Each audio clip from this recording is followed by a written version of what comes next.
जमनालाल बजाज यांच्या प्रेरणेने वर्ध्याला सुरू झालेलं जे कॉलेज होतं, जिथे अनेक स्वातंत्र्य सेनानींची मुलं शिकायची, तर तिथे पिताजी प्रोफेसर म्हणून रुजू झाले. आपल्या विद्यार्थ्यांमध्ये ते अतिशय पॉप्युलर होते.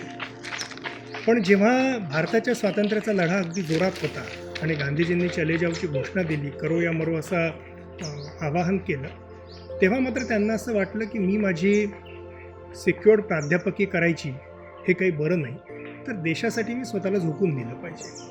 पण म्हणून आपल्या प्रोफेसरशिपचा त्याग करून ते स्वातंत्र्य संग्रामात सहभागी झाले, भूमिगत झाले आणि स्वातंत्र्य आंदोलनात त्यांनी अगदी हिरिरीने भाग घेतला.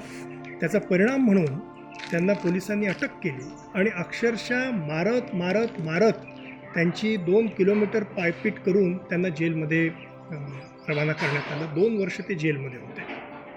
पण जिथे आजची तरुण पिढी, जिला करिअरच्या उत्कर्षाच्या आणि मटेरियल प्रॉस्पेरिटीच्या खरं तर खूप संभावना ऑलरेडी आहेत, ती देखील आपल्या आयुष्यामध्ये ॲडव्हेंचरस निर्णय घ्यायला आणि एखाद्या ध्येयासाठी निर्णय घ्यायला अतिशय काकू करते.